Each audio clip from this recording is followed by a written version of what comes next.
Recording in progress. Now we can start. Hello, everyone. Welcome to this press conference. Now we are going to start with some questions in the call. Pedro, you got the first question. Yes, hello. Hello, guys. Can you hear me? Yeah.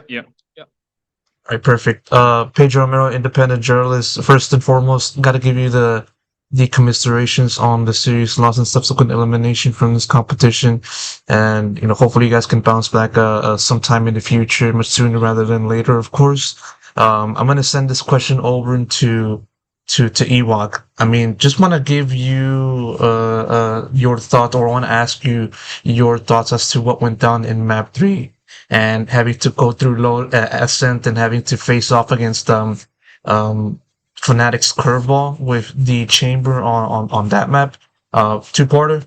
Were you guys surprised by it, and also how did you guys try to work around it? And on top of that, what do you think was the difficult aspects that the team had to navigate in that time frame? Yeah, of course, we're surprised by the comp. They haven't showed it yet, but it's variation of something that we're used to playing against, so nothing too surprising in that sense. I think our problem solving on attack was not good in terms of we just don't play our normal way. I think we made it very hard for ourselves. How we played, of course, there's a lot of tools also that we were not winning, but we're not putting ourselves in the best situation to kind of win out either.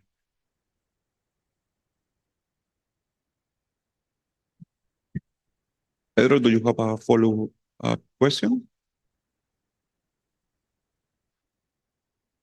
Well, it seems not. So, Procesa, you go next.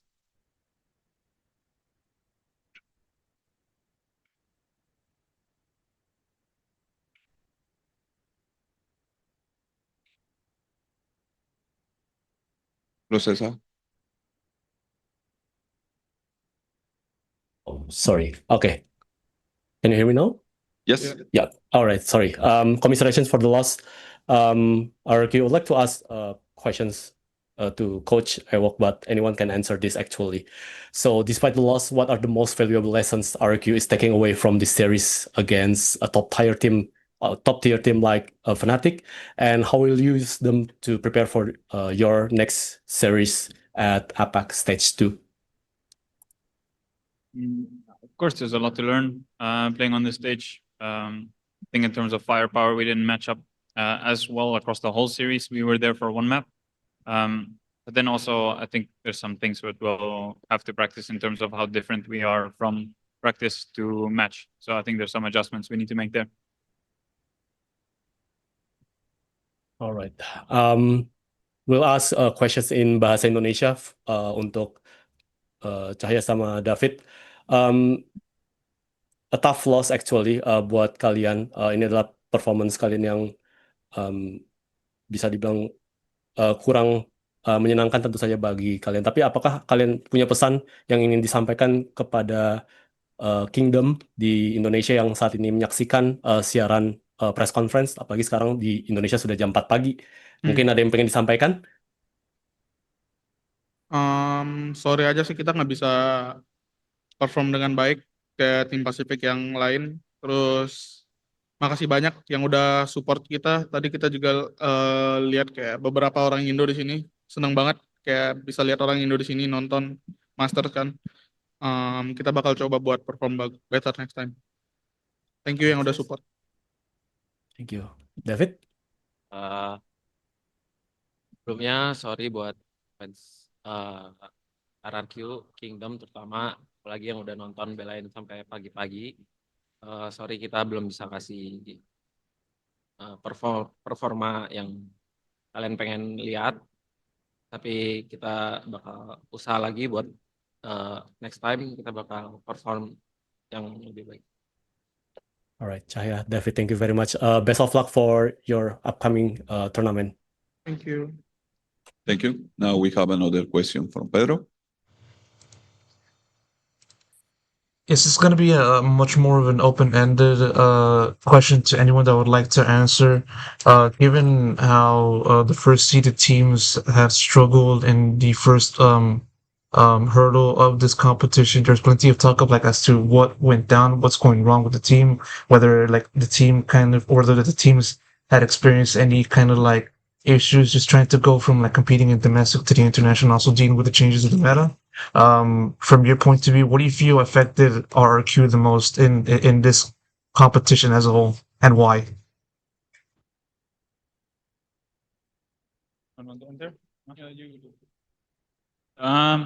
Definitely think there's a difference between playing the group stage. But I don't want to use it as an excuse. I think the level that we played at wasn't high enough. So I think there's a possibility we even go out in groups if we play this level, to be honest. That's just on us. I don't want to put blame on anything else or make excuses from first seed or whatever. I don't think that matters. Fnatic played a better game today. They were first seed as well. G2 won as well.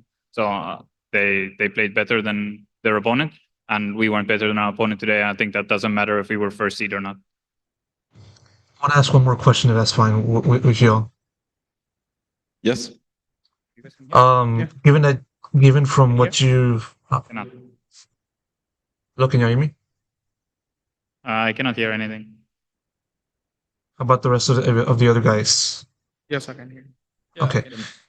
All right. Given the opponents that you guys faced in this competition, what do you feel has been the biggest thing that stood out to you, to the players and also as the coach in terms of like the gap from like where you guys are currently at right now and the opponents in terms of level and the like?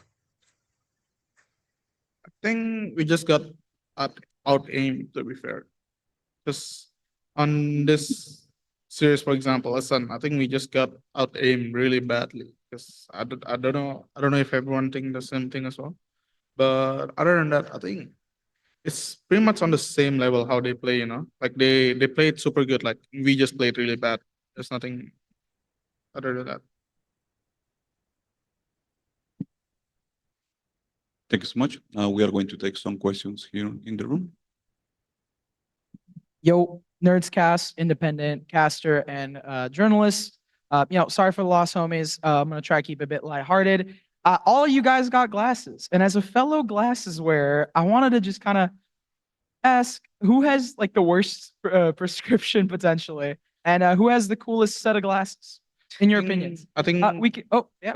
I think Kong has the worst prescription. I was gonna say if pushy or crazy, if you guys want to chime in, get some more people talking, love to hear from you. I think the best one is Xpero. Xpero has the best stuff. Really care about it. Yeah. So I don't know. the glass is fair. just to see. Yeah, so but- I don't really care much. So Crazy Guy has the best, like the worst prescription. I think the best style is Xpero or Ewok. Yeah. I don't even know what the question is. Like he cannot hear. Oh, it's just like Yeah. what? Whose glasses? Let's just keep it funny. Whose glasses? Keep it a little light.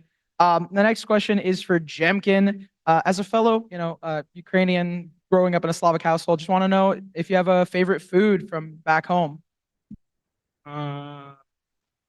Maybe like shashlik. Oh, Yeah. Борщ оливье у меня. And then final question for Monyet. If you have anything to say to your compatriots on PRX to kind of give them some hope, what do you have to say to them? I think you guys will win this time. Thank you guys so much. Unfortunate, but y'all played well, and see you guys in stage 2. Cheers. Thank you. Thank you. Hello, Sierra Zobi, freelance esports commentator. This is also a lighthearted question. Just one over to, I'm going to butcher the name, apologies, Xfero.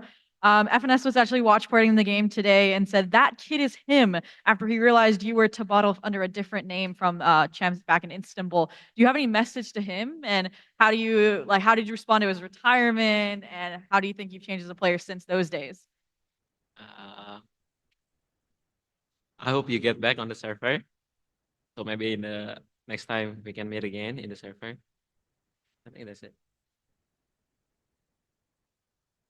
Thank you. Thank you, RRQ, for being here with us. With this, we conclude this press conference. Thank you. Thank you. Thank you.